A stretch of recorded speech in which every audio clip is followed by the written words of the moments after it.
Docs up at McConnell County Medical Center. And today we're going to talk a little bit about what coronary artery disease is, what we can do to try to prevent it, and prevent it from progressing and that sort of thing. So, talk a little about the scope of the problem, how coronary disease starts, what it is, what are the risk factors that contribute to coronary disease, and then we'll talk a little bit about sudden death. And when we talk about sudden death, we're not talking about the late night hockey game where they go into overtime. We're talking about the sudden death that's more permanent. So the first thing is that cardiovascular disease, unfortunately, is still the #1 killer of Americans. If you add up stroke and heart attacks, more people die of stroke and heart attacks in this country than all other causes of death put together. In the old days, they used to think of heart disease as just something that affected men. But in actuality, if you look at the graph, the purple is the women, the blue is the men. More women die each year than men of heart disease, just generally about 10 years later. So it does affect everybody in the population. There's about 1.5 million heart attacks per year in this country, and the scary part is that about 1/3 of those patients die before they ever even get to the hospital. So that's why prevention is such a key factor. Once you get to the hospital, we do pretty well, but before you get to the hospital, people can die of sudden death. So that's a problem. So going through back to high school biology, I'll take you guys back a couple years here. The heart is the main pumping chamber of the heart, of the body, and the blue blood comes back to the right side of the heart, gets pumped to the lungs, gets oxygen, comes back to the left side of the heart, and then gets pumped out to the rest of the body. The thing is, though, even though the heart is full of blood, the oxygen doesn't go right from the blood in the chamber of the heart into the heart muscle itself. It has to go actually out of the heart, come on this side, through the aorta, the big blood pipe coming out of the heart, down these arteries that serve the heart muscle, and then that gives nutrients, oxygen, and those sorts of things to the heart muscle. So when these arteries get blocked, that's what we call coronary artery disease, because those are the coronary arteries. So what is atherosclerosis? What is coronary artery disease? Well, you may have heard the term hardening of the arteries. You guys have heard that term before, and atherosclerosis. Those all mean the same thing. That means that the arteries that are bringing blood to the heart muscle are starting to get blocked up with plaque, and that can lead to heart attacks, that can lead to heart failure, and irregular rhythms and chest pain episodes. So how does this happen? Well, the way I best describe it is, you know how you guys have Teflon pans at home, you're cooking scrambled eggs or whatever? Well, what happens if you use a metal fork on the Teflon pan? You scrape off the Teflon, the next time you go to cook scrambled eggs, the eggs kind of stick to where you scratched it off. Well, the same thing happens to the heart arteries. The heart arteries are lined with sort of a Teflon. It's a fancy layer of cells called endothelium. That's not on the test, so you don't have to worry about that name. But the Teflon of the heart arteries, when that gets scratched, stuff starts to stick to those heart arteries. And then that stickiness can grow with muscle cells and cholesterol and all that. And then when that cracks open, that plaque cracks open, that's what causes a heart attack. So this is kind of what happens in the body, that you have a vessel, blood vessel, this is the inside of the vessel, this is where the plaque is starting to form. This stuff in the middle is all cholesterol, and that cholesterol is all covered up by sort of a little bit of a tissue paper lining called a fibrous cap. Now the problem is that this starts when people are very, very young. Even when kids are 3 years old, they can start forming plaque in their arteries, something called a fatty streak, where they get that little scratch on the artery lining, then stuff starts to stick, and over years, that plaque can grow, and then when that plaque cracks open, that's when a heart attack can occur. So you can have a 40% narrowing of the artery, you can have a 90% narrowing of the artery. Both of those types of lesions, blockages, can cause a heart attack, because it's not that it grows like an onion skin to block off the artery. It's that you have a 40% blockage that cracks open, and then boom, you have a clot form that blocks off the entire artery completely. So that's what we're trying to prevent. We're trying to prevent this from ever forming, the plaque from progressing, and then we're trying to prevent the plaque from rupturing and causing a heart attack. This is another slide just showing the same thing, that when that plaque ruptures, all these blood cells come to that area, clog off the artery right here, and there's no blood flow distal in the heart muscle, and that leads to weakening of the heart muscle and heart attacks. So the best thing we can do is try to prevent the heart disease from ever happening in the first place. And for people who've had heart disease already, we want to make sure the plaque doesn't grow over time. So this is kind of a slide showing that the guy's calling 911 was just about to be hit by an asteroid. It's kind of too late. You want to work on this before anything bad ever happens. So if anybody's familiar with any of the self-help programs, the 12-step type programs like Alcoholics Anonymous, Overeaters Anonymous, Narcotics Anonymous, those sorts of programs, self-help, all begin by saying you have to realize, admit that you may have a problem. And when it comes to heart disease, it's really the same thing. So how do we know if we're at risk for developing heart disease? Well, we have to ask ourselves these questions. These are the risk factors that promote heart disease. The first is diabetes. Diabetics have a 70% chance of developing heart disease in their lifetime. 70%. So that's pretty high risk. Other things like family history, there's not much you can do about that. Genetically, some of us are programmed to get heart disease at a younger age. We can't change our family history, but we can change all these other things. Every aspect, that parameter that has a little star next to it, those are risk factors that we have some power over. So if we have high blood pressure, that's something we can attack. We can get the blood pressure lower and decrease our risk. If we smoke, we can stop smoking. If we have a high bad cholesterol, LDL, you can bring that down. If we have a low good cholesterol, you can bring that up with exercise. Age, can't change your age. We used to say you couldn't change your gender, but Bruce Jenner proved us wrong about that one. So, but changing your gender that way, I don't think changes your risk of heart disease. So, as we showed earlier, women get heart disease even more often than men do, just generally 10 years later. Or if you're overweight, obesity, sedentary lifestyle. These are things we can change by exercising, losing weight, dieting, and all those sorts of programs. Stress. Tell your bosses, be nice on you, because stress is not a good thing at work. Then there's a couple other chemicals that everybody has in their body that if you have too much of it, genetically, it can cause early onset heart disease. And some of this stuff can run in families, like lipoprotein(a) or homocysteine. So all these things that, again, are starred, those are areas where we have some control. Everything else is kind of the serenity prayer. So we have to identify where we do have trouble. Is it running our family? If so, we've got to make sure we don't smoke, get our blood pressure down, get our cholesterol down. But smoking is probably the one that's one of the worst things you can do, because that's something that's completely avoidable. And so this thing showing that butts are gross, and then it ends with the cigarette butt. So that's not a good thing. So to reduce our risk of heart disease, we have to reduce all those risk factors, because those are the things, high blood pressure, smoking, those are the things that cause that scratch in the heart artery lining that I was talking about earlier. So if you smoke, we want to stop smoking. If you're overweight, if you have diabetes, losing weight and exercise, it can help both lose weight and diabetes. Lowering the bad cholesterol, controlling your blood pressure, controlling these other risk factors like homocysteine. And then sometimes there's some new data looking at inflammation. Just like people have arthritis. Well, people think that some heart disease is actually caused by kind of an arthritis of the heart arteries. So if we can prevent the arthritis from occurring in the arteries, we can prevent it. So some of the medicines that we use to treat arthritis, one is called methotrexate, they're actually studying now to see if it will help prevent heart disease. So there's lots of things we can do to change our risk. This one says that, sorry the guys down at the shop tease you, but sucking your thumb is still better than smoking. So that's something to carry out to your coworkers. So how about cholesterol? Everybody's always asking, gee, what should my cholesterol be? And for everybody it's different. We sort of have individual goals based on what our risk factors are. So for everybody, we want to see your total cholesterol less than 200. We want to see your LDL, the bad cholesterol, at least less than 160. That goes for everybody. Now, if you have other issues, then we want to be more strict. So, for example, if you've already had a heart attack or if you have diabetes, then we want to see that total cholesterol less than 160. And we want to see the LDL, the bad cholesterol, at least less than 100, and preferably less than 70. So pretty strict guidelines if you have diabetes or if you have heart disease already. If you have 2 or more risk factors, so say you've never had a heart attack, but it runs in the family and you have high cholesterol, in those folks we want to see the LDL, the bad cholesterol, less than 130. So it kind of varies depending on what your other risk factors are. With regard to the HDL, the good cholesterol, that counts as a negative risk factor if your HDL is above 60, and we want everybody to be at least above 40. So if people ask you, gee, what should my cholesterol be? The answer is it depends. But for everybody, you want that LDL at least less than 160, preferably less than 100, and the total less than 200. Any questions about that? The cholesterols and where they should be?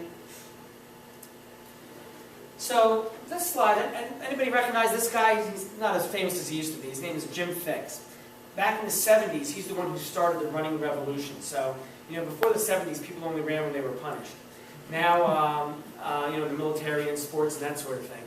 But in the 70s, this guy was a physician. Every male in his family died before age 50 of a heart attack. So he decided, hey, I'm going to do something to change my risk. So he started running every day. He's the one he wrote the book Running, and everybody's doing marathons and all that kind of crazy stuff now. And he died at age 51 or 52 of a heart attack. And even though he ran, he was still smoking. So the issue is that, and for this guy, the same thing. You may recognize him. He used to live in a big white house. He used to run, but he'd run over to McDonald's, get a Big Mac, and then run back. He didn't really do a lot to help himself diet-wise. And both these guys ended up getting heart disease. Why? Well, because they did some things. They exercised, but they didn't do the other things to help keep themselves out of trouble. He still ate badly. He still smoked cigars and all those kind of things. So we're going to keep away from that. So I don't know if you have one here at JLG, but I know over at the medical center we have a cardiac wellness program. And that's something that if you've had a heart attack or bypass surgery or heart surgery of any type, you can enroll in something called cardiac rehab, and that's a 12-week program that's covered by your insurance. But after that's over, we like people to exercise on their own.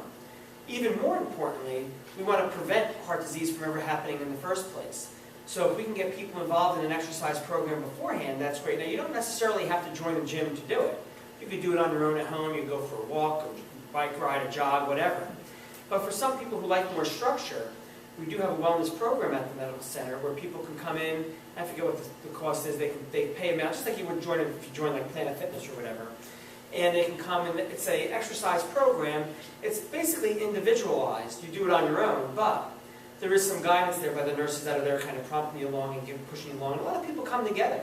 So it's a good thing to do as a group to get yourself in the habit of exercising. You can do a lot of good things. It's exercise. They do have blood pressure and heart rate monitors available so you can watch yourself. And there's some educational programs, kind of like this that we do. So the bottom line is there's lots of progress in what we've done. You know, all the fancy stuff I do as a heart doctor with stents and bypasses and doing replacing aortas and replacing valves through the groin. That's all great. But the problem is that with heart attacks, a third of patients still die before they ever get to see me. So everything we can do to try to prevent trouble, that's what we want to do, both for yourselves and for your families. You know, we're seeing an epidemic now in our kids with being overweight. In the old days, there was something called adult onset diabetes. You've heard of that before. You know, people are in their 50s and 60s, they get a little overweight and they get some diabetes. We're seeing adult onset diabetes now in 10-year-olds because they're sitting around playing video games, they're not exercising, they're not eating correctly. And so we're seeing obesity leading to diabetes in kids that are 10 years old. And that's what we're trying to prevent, because when these patients die at home, they're dying of something called sudden cardiac death. So what is sudden death? Well, normally the heart beats very efficiently. The top part of the heart beats, fills the bottom part of the heart beats and sends blood out to the rest of the body. But when sudden death happens, most often the rhythm disturbance is something called ventricular fibrillation. Instead of being a nice, you've seen what a normal EKG looks like, a little blip, big blip, and a little blip again. The heart just kind of quivers, just kind of uselessly quivers. It kind of sloshes the blood around without ever pushing the blood forward. So the organs of the body, the brain, the stomach, the liver, the muscles don't get any blood flow, and the person will die. It's not the same as a heart attack. Now, one of the most common reasons for sudden cardiac death is a heart attack, but other things can cause sudden death as well. Some people genetically have abnormalities of their heart. Sometimes you can have a perfectly normal kid, gets hit in the chest with a baseball or something like that, and boom, the heart stops and goes to this irregular rhythm. CPR can help keep the person alive while they're in this rhythm because it helps keep blood pumping to the brain and keeping the organs alive, but it doesn't restore the normal rhythm. The only way to get a rhythm back to normal again is to shock them with a defibrillator. So have you guys heard of AEDs before? Have you guys seen these things before? You have them here at work? They probably have them here at work around. And basically, you're going to start seeing more and more of these. You know, just like we see fire extinguishers everywhere we go, and nobody's ever used a fire extinguisher for the most part in their lives, or very few. We're going to start seeing these a lot more commonly placed in the community, in workplaces, in churches, in schools, because the sooner you can get somebody converted back to normal rhythm, the better their chances are of surviving. For every minute that passes after somebody goes into cardiac arrest, their survival drops 10%. So if we go to 8 minutes, yeah, there's a 20% survival, but most of those people have extensive brain injury from not getting enough oxygen to their brain. So basically you have about 8 minutes of doing CPR before there's irreversible damage to the brain. So the sooner you can call 911, the sooner you can get a coworker to run and get one of these defibrillators, the better off you're going to be. So real briefly, we're almost done here. I'm going to kind of show you guys how these work. And Nicole has volunteered to be our dummy. You'll be shocked. The problem is, and the reason these things need to be around in the community is if you call 911, it oftentimes takes these guys too long to get there. You know, out in the rural areas, they may be 10, 15 minutes away. Out in the cities, people don't move over for the ambulance to get to the place. So I'm a New Yorker. I grew up in the New York City area. It takes emergency medical services 12 minutes to get on site when somebody collapses. Well, I just said survival decrease is 10%. Their out-of-hospital cardiac arrest survival rate in New York City is 2%. Here we are, one of the most, technologically advanced cities in the world, and if you have a cardiac arrest, there's only a 2% chance you're going to survive. Now in Seattle, which is the #1 EMS system in the entire world probably, they have about a 7-minute response time, and as you would predict, a 30% survival rate. So the sooner we can get somebody shocked back to normal, the better off we're going to be. So what is an AED? An automatic external defibrillator is sort of like a laptop computer. It automatically assesses, you attach it to the patient, it assesses what their rhythm is, and then if need be, it shocks them back to a normal rhythm. So Nicole, do you want to be our dummy? Not really. It doesn't hurt the electrical shocking. So what happens is somebody collapses, the first thing you do is call 911. It's the last time she volunteers to come to one of these talks. And what happens is that you call 911, somebody starts doing CPR, and then somebody runs and gets a defibrillator. So it's something you should know in your workplace. Where are these things located? I see a fire extinguisher right out the door here, but where's the AED? So say Nicole has passed out because she got tired of hearing me talk up here. And we open up the AED, and it basically gives you instructions on what to do. So some of them are different. This one has like kind of an aluminum foil packet that you have to rip open and you pull the patches out. So it tells you what to do. Some have a little plastic case that you open up, and then that has the patches inside. So here there's a little piece of like wax paper in the middle. You take the pad out, and you put it on the left upper chest. Peel one pad from plastic You want to kind of stick to your clothes. And the second one's on the other side. One pad from plastic liner. Place one pad on bare upper chest. So you do have to take the patient's shirt off to do this. You know, sometimes I give this talk to teenagers and say, oh, what if it's a girl? Do we take her shirt off if she's dead? She's not going to care about modesty. If she's dead, you're going to save her life. On the second pad, you put on the left lower chest, so just on the left side. Peel second pad, then place on bare lower chest as shown. After you have the patches on, then you take take your hands off the patient, because otherwise, if you're touching the patient, the machine will pick up your rhythm as the patient's rhythm. Shock advised. Charging. Picture it sticking. Stand clear. So what happens is the flashing button, you press the button.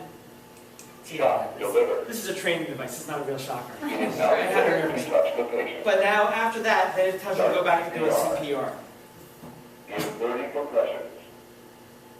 Then give 2 breaths. So we've shocked the patient, now it's time to do CPR. Now if the patient wakes up and starts fighting you off, then you know they're awake, you don't have to keep on doing CPR anymore.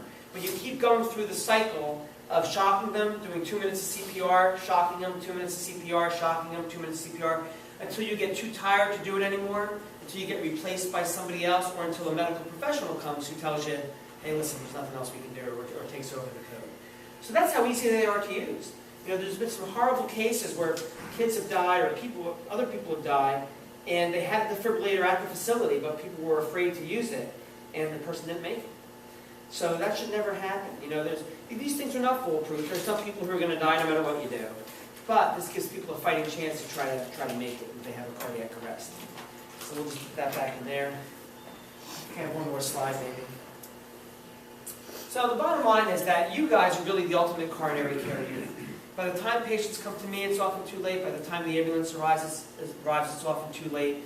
So you guys should learn how to do CPR. You should become familiar with where your AEDs are in the building, wherever you're in church or school or work. Get trained in the use of CPR, get trained in the use of defibrillator. And basically, what you saw today is that's how easy they are. You pull out the patches, you put them on, the machine does the rest, tells you when to push the button. And then promote the increased availability of these AEDs in the community. The more available these things are, the more likely a person's life is to be saved if they have an event. So that's basically all I have to say today. It's kind of a whirlwind tour of what's going on. Oh, you don't have to worry about getting a new hairdo if you push the button either. That doesn't really happen. So we'll end there. Do you guys have any questions at all? Okay. Well, thanks for coming.